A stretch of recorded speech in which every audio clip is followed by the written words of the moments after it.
From Two Marker Girls. Welcome back to another whatever Wednesday, and today, in honor of it being Veganuary, maybe some new vegans in town, maybe some people trying out veganism, we thought we would kind of go over some of the main vegan hacks and little tips that we use all the time that are very helpful to know if you're a new vegan or any vegan.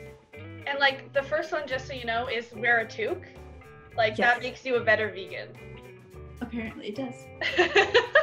We're testing it right now. We're testing it today to see if it helps. We will let you know if this hack has worked out. Okay, so Catherine, which hacks are you putting to the test? So I'm going mostly on the baking round, the sweet kind of thing. So I'm gonna test out a substitute for vegan egg that we use all the time, flax egg. I'm going to show you how to make vegan buttermilk. Classic. Show you how to substitute egg whites in recipes. And an extra thing, show you how to make a quick and easy vegan tuna salad sandwich. It's like you're starting off with baking stuff, but then you're just gonna have a sandwich too. Yeah, because a sandwich is always a good time. You always need a sandwich. Agreed. Okay, and I am making a chia pudding because I think too many people are sleeping on that and choosing overnight oats, which is yeah, chia pudding over overnight oats all the time. Yeah, and also vegan yogurt can be expensive sometimes, and I feel like chia pudding can help satisfy that kind of breakfasty vibe. And then I'm gonna go through some tofu, some crispy. My favorite way to get crispy fried tofu that's super easy but so good. And then I'm gonna make a classic ranch because mayo is your friend. Alrighty, we just get into cooking? I think we should just get going, yeah. Yeah, I'm gonna make some chocolate mousse and pancakes. What a good combo. Right? I feel like I could top the pancakes with the chocolate mousse. I'm not gonna lie, I'm also thinking once my tofu is cooked, should I just put buffalo sauce on it and then dip it in the ranch? Yes. Not even a question. Okay, I'm glad we talked about it. Alrighty. Yeah. Okay, hello everybody. For our first vegan hack, we're going to make a dessert out of this can of chickpeas. So basically, the liquid from this can of chickpeas is magic. It's called aquafaba, which I believe is just chickpea water. And somehow the starch or properties in this mimic egg whites really well, so they can whip up kind of like a meringue or a mousse. So basically, whenever you decide to open a can of chickpeas, don't throw out the water because you could get a sneaky easy dessert out of it, and I'm gonna show you how to make that. You want to keep the chickpea water, so you're just gonna strain it. Oh no. You're just gonna strain it into a bowl or a measuring cup or whatever you want. Just gonna let it drain for a little bit, and we're gonna set that aside because we're gonna prep the other things for now. I'm just gonna melt down some chocolate because we're gonna make a chocolate mousse. And then we're also gonna let that melted chocolate cool a little bit because before you add it in, you want to make sure it doesn't deflate the eggs and stuff. We also have a more detailed recipe for this on our YouTube channel already. We'll link it somewhere. Okay, so we're gonna really dive into how to properly treat your tofu because, anybody who complains about bad tofu just isn't putting the right time into their tofu. If it's the main protein of your meal, think about how much time people put into their chicken or their beef or whatever. So you have to treat your tofu the same way. So I've already drained all the liquid, but usually I will also just kind of try to squeeze it like this. This is the lazy way I'll do it, and then this is all I'll do. But if you're actually trying, you want to press it. So once you've kind of got some of it dripped out, we're gonna do a tofu press. So I'm using a clean tea towel. You can use paper towel too, but I didn't want to be wasteful. I always feel bad using the paper towel to do this. So I'm using a clean tea towel. Just get it all cozy and wrapped up.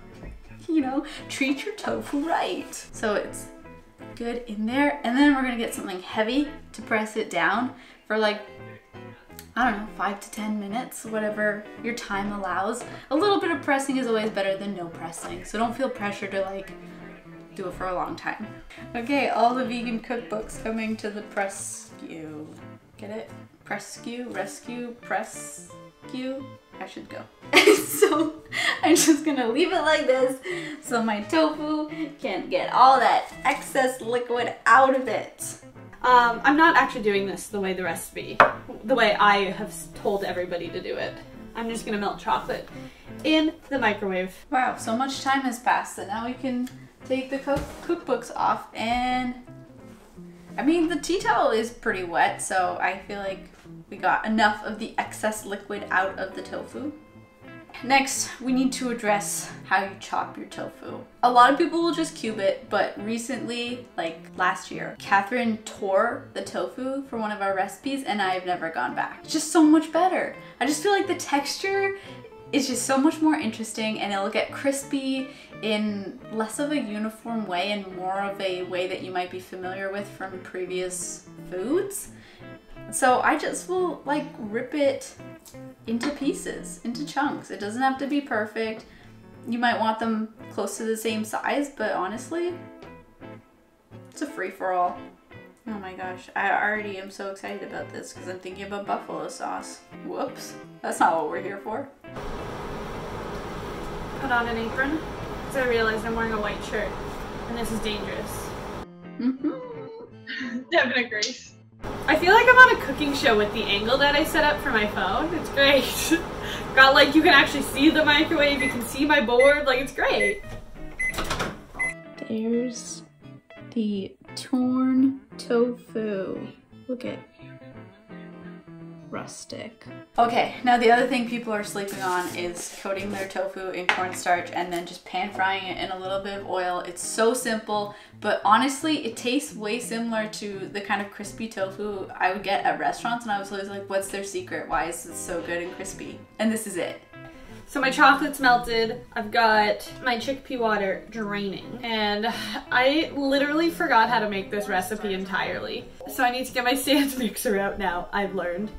Okay, and then I'm actually just gonna put the salt and pepper with the cornstarch and coat it all at the same time, because even though I'm putting time into my tofu, I'm still a little bit lazy. No, not lazy, efficient. Okay, so I just like toss it in and put it back on the board. That's all I do. You don't even have to like cover it perfectly either. I find it's a pretty forgiving technique like that.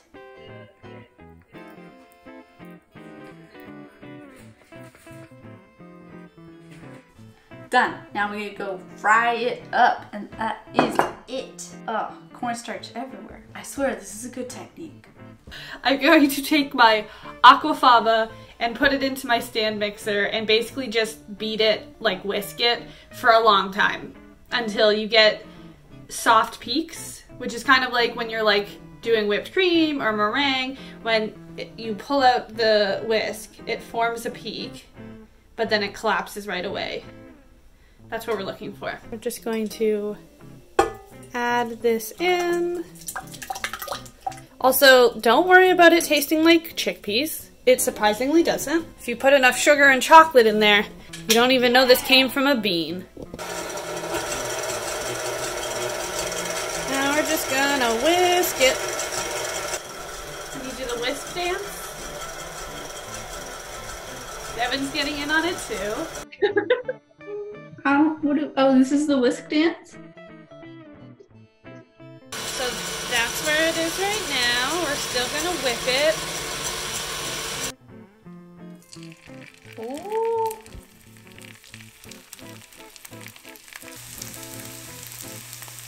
What are you doing? I'm frying up the tofu now. Oh. Yeah. I'm gonna do this properly and not overcrowd my pan like I normally would. Is that a tip you're gonna give people to not take the lazy route? If you're trying really hard, don't overcrowd your pan, but also it can be forgiving if you do. Yeah. Okay, that is pretty soft peaks. So basically, now, just like a meringue, we're gonna add in some sugar. We're gonna beat in sugar just a little bit at a time. You wanna keep it going. Just kind of sprinkle in the sugar as you go. So I think another important thing with this cornstarch technique is that you don't disturb it too much, especially when it's like first getting fried. So I'm trying to resist like flipping it too soon. That way it gets nice and crispy and you don't lose any of the coating. Oh my gosh, okay. Some of them, I'm flipping some of them. I have to show you. This makes me so happy. This brings me so much tofu joy. Okay, it's like, look at how crispy that is getting. And it's so simple. Look at that. Oh my gosh. Cornstarch makes your tofu a beautiful thing. Oh, it's so good. I don't know why I'm getting so excited about this. You'd think that I like never get to make tofu. I make it all the time. Yeah! I'm just trying to make sure that it gets kind of cooked on all the sides and that it's going to be cooked enough in the middle. And then once they are, just moving them to a plate. And then I'll bring in the rest of them. Look at that. So good and crispy. Oh yeah! Oh yeah! That is a stiff peak. So once you get stiff peaks, you're gonna take it out, and just like egg whites, you don't want to deflate it. So you want to be very gentle. Instead of whisking this with sugar, you could use the really whipped up egg whites to replace I called them egg whites, the really whipped up aquafaba in place of where you would use whipped egg whites. So something like a meringue, pavlova, angel food cake, which I've never tried, but I would imagine it would work. You can also use it to fluff up some things, adding to pancakes or something like that. So you can use it for a bunch of different things. And it also makes just a really good general egg substitute as well. Before you even whip it, just using, I think it's 3 tablespoons of aquafaba in place of 1 egg. So, but we're gonna continue our chocolate mousse.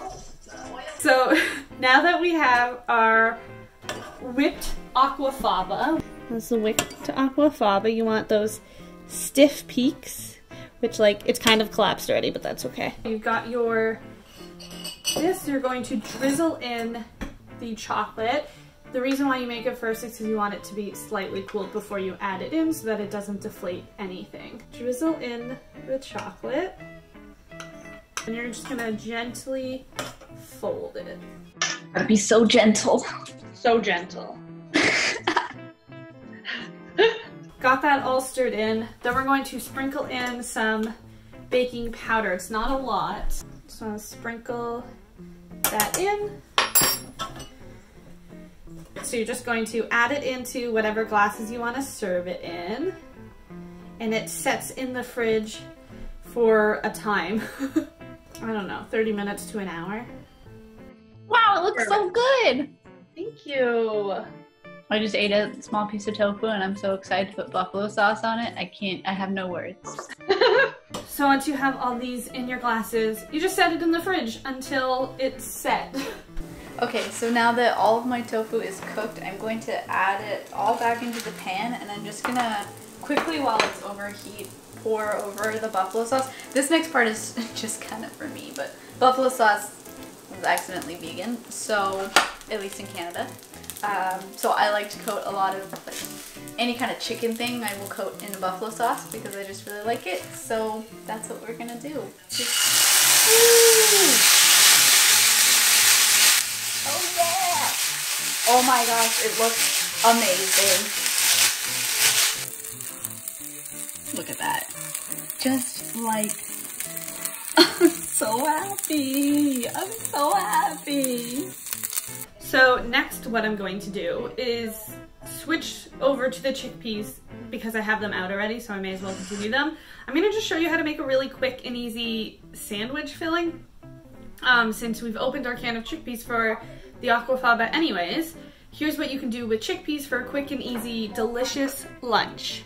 So you have a couple options here. One of two options that I like to do with chickpeas when making like a chickpea salad sandwich is either just mash it with a fork or pop it into a food processor and pulse it for a few minutes, for just like a minute or so until it's nice and flaky, if that makes sense. What I'm gonna do is just mash it with a fork. Okay, you need a fork.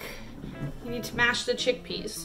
Oh my god, I forgot how long it takes to mash chickpeas. If you have a mini food processor, just use that. I'd rather do the dishes. I regret my choice already. Now, I'm gonna show you what to add to your chickpea mash to make it kind of like tuna. Obviously, it's not exact, but it makes a really delicious sandwich. Okay, now that the tofu is all done, I'm gonna move on to the next important hack, and that is that vegan mayo is your friend. The most common sauce or dressing that I make with it is probably a ranch, because anytime I make something buffalo, I want ranch. Or if we make pizza, I will make a ranch to dip the crust in. But mayo works well for so many other sauces as well, and like Kat's doing in your tuna, your chickpea tuna, it's really good. So this is a good staple item to have, and it is a lot more versatile than I think people give it credit for. Okay, now I'm not going to measure, but there is a classic ranch on our blog that you can reference. I pretty much just make it by sight and taste. So first I add the mayo, and then before I add in any of the other seasonings or herbs and stuff, I try to get the consistency and the tanginess of it right, and I do that before I add anything else in. So to get a little bit of tanginess, I will also add a little bit of apple cider vinegar.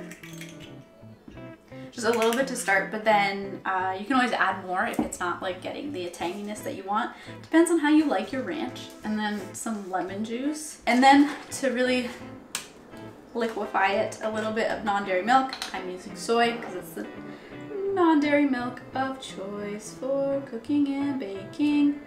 Okay, so I add a little bit in and then just kind of whisk it until it's combined.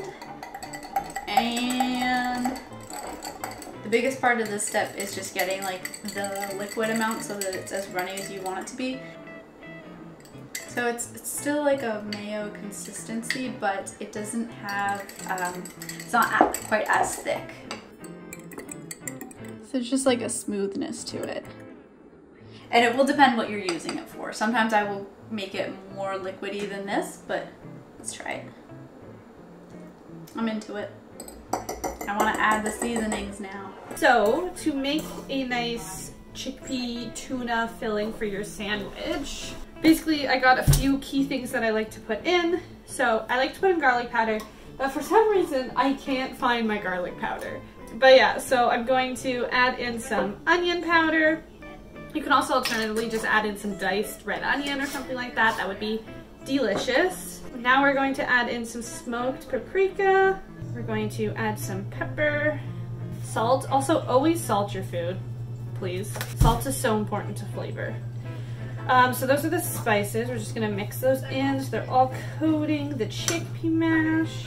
Then we're gonna chop up some fresh herbs. You can also use dry herbs in place, but I'm using parsley and dill. I just have fresh herbs that I need to use up, so I'm gonna use them fresh. Toss her around. Next up, we're gonna add in our mayo. There's a lot of great vegan brands of mayo out there that I like. Veganese is one of them. So delicious. I also really don't mind the Hellmann's vegan mayo. It's really good. So add in however much mayo you want.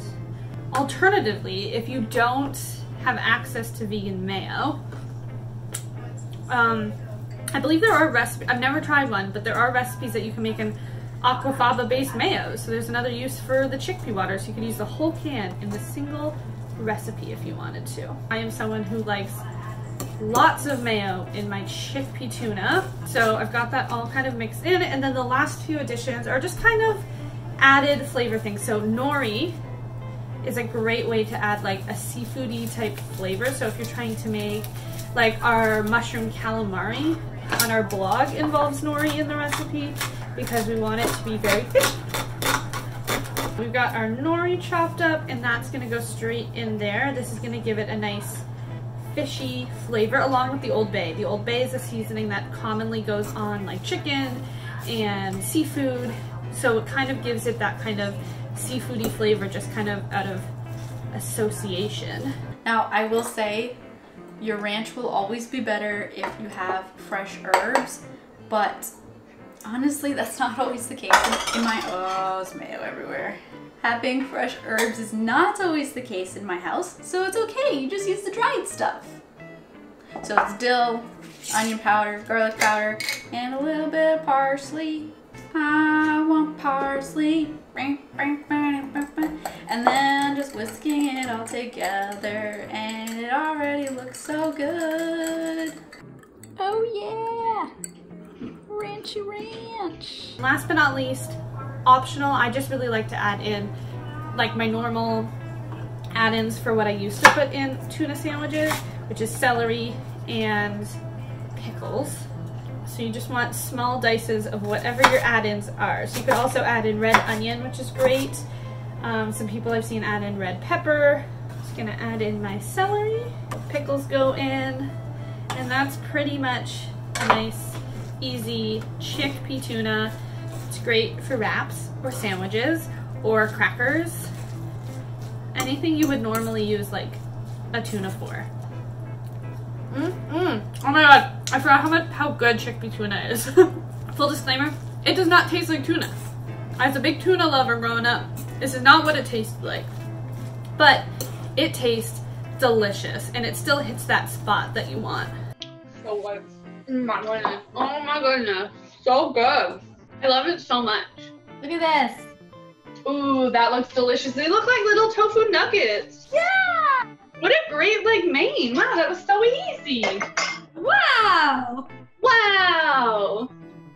Like we're on an infomercial. Wow! Wow, veganism is so easy. Right, can I eat this now? You already ate yours, right? Yeah, I ate my chickpea tuna already.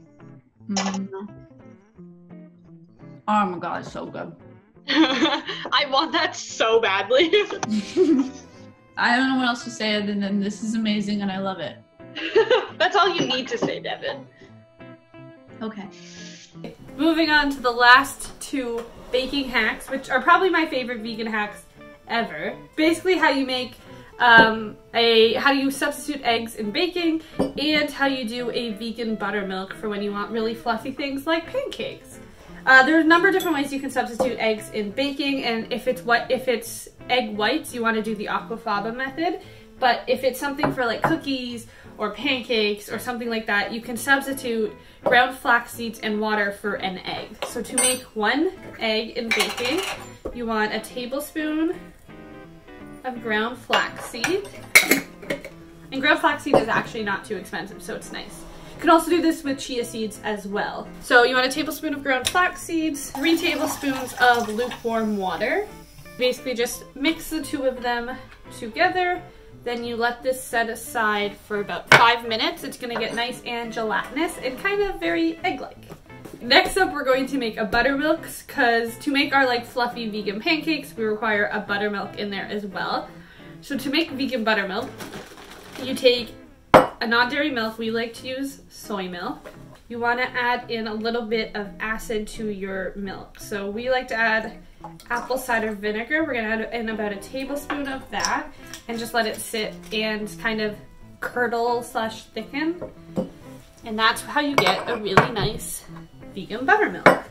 You can also, I believe, do it with like lemon juice and stuff like that, but I've always just used apple cider vinegar. So now I'm just gonna show you how to make pancakes, because those are the 2 hacks. So let's make some pancakes. We're gonna just combine the wet and the dry now. We're gonna add in our buttermilk and our flax eggs. Just kind of mix it all together. It's okay if it's a little lumpy, because that's how you get really nice fluffy pancakes.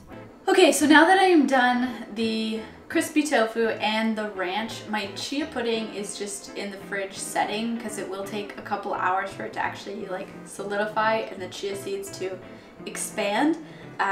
So I pre-filmed that before all of this, but it's very simple. All you gotta do is combine your non-dairy milk and then your maple syrup and your vanilla extract, because I'm just going with a simple vanilla chia pudding. So then I whisked all of that together and then added in the chia seeds and whisked it again. And then the key here is that you're gonna put it in the fridge for like 20 minutes, but check it after 20 minutes. A lot of the times I will forget to do this and regret it so much, because sometimes the chia seeds will clump a lot at the bottom, and then you've got this really weirdly clumped chia pudding, and it's not a good time. So don't underestimate the importance of kind of checking it and stirring it throughout so that you don't get those clumps. And then that's kind of it, and it's really good kind of yogurt substitute. Like I said, I put granola on it, and if I have any fresh fruit, I'll put that on it as well. And then you save a little bit of money and still kind of get that yogurt feel. And there's so many ways that you can customize it. Like we have a matcha chia pudding on the blog. I've also seen like cinnamon roll ones. There's so many varieties that you could just basically add to the milk and chia mixture and flavor it however you want. Now, not a vegan hack, but a food stylist hack. Or if you want perfectly round pancakes, use some round cookie cutters. Get metal ones, no plastic. Basically what you want to do when the pan is hot, you put your cookie cutter down, you pour some pancake batter into it, and let it cook just for a few minutes with that, and then you just pull the cookie ring up, and it kind of keeps it shaped pretty well. And then you have perfectly round, the exact same size pancakes every time. Also, it's in our recipe, but pro tip, when you're cooking pancakes, you want to keep the heat very low. Low and slow makes the perfect pancakes. Okay, so you basically just put your pancake in the mold, let it cook for a couple minutes, and then you take the mold off, let it keep cooking on that side, and you got perfectly round pancakes. Wow, that is a fluffy pancake. This is what vegan buttermilk does. Look how amazing and fluffy this pancake is. See, now you can make delicious homemade fluffy pancakes with vegan buttermilk and vegan eggs. It's great. All right, well, I mean, that's it for our hacks, and would you look at that, they're all successful. So successful. Like, this happens when we cook our own things and we're prepared and confident. I was just gonna say, there was like no drama. What's that about? Like, we felt like just really good in the kitchen. Well, this is the thing, like, that's the main difference, right? It's like when you cook something you know how to cook, and you know you've cooked before, and you just have this confidence that you're teaching somebody else something rather than someone teaching you something. It's so much easier. Which is why we chose the hacks that we did. Like, I didn't want to choose anything that I wasn't confident in myself, and same with you. So like you said, it's easy for us to talk through it, and we genuinely like thoroughly enjoy and use these things all the time. Yeah, literally all the time. Okay, so I mean, in the comments, like, I think everybody should share all of their favorite vegan hacks or like substitutes or just things that you found really helpful when you were first going vegan, or you've just discovered them now, even if you're a longtime vegan. Let's talk about it. Let's taco about it. We didn't make tacos at all, but... All right, well, I mean, I guess also tell us what content you want to see from us this year. New year, new TMG, same TMG, but like more stuff. Yeah. More hats. More hats, same TMG, more hats. Yeah. Maybe, like, we should just, like, change our toques with the season. So, like, should we have, like, 4 different toques throughout the year? And then, like, in the spring we wear the same, or 4 different hats, not always toques, right? In the winter we wear a toque. In the spring, I don't know what we wear, maybe it's still a toque. It's iffy. Summer, it's a baseball cap. I'm into it. Fall, it can be like anything. Fall's like a free-for-all. And then eventually, you know, we'll have merch that will be hats. Yes. Honestly, hats are my favorite thing ever. Same. I love a good toque. All right, so we're talking about hats and hacks. I hope you enjoyed this video. Yep. And be sure to subscribe so you don't miss vegan recipes every Sunday and more whatever Wednesdays every other Wednesday. It's a fun time. And also, if you're a new vegan and have questions or want to go vegan, leave them in the comments below as well. Yes. We have tons of recipes on our blog. You can always hit us up on social media with questions. We would love to hear from you. So yeah, now we go.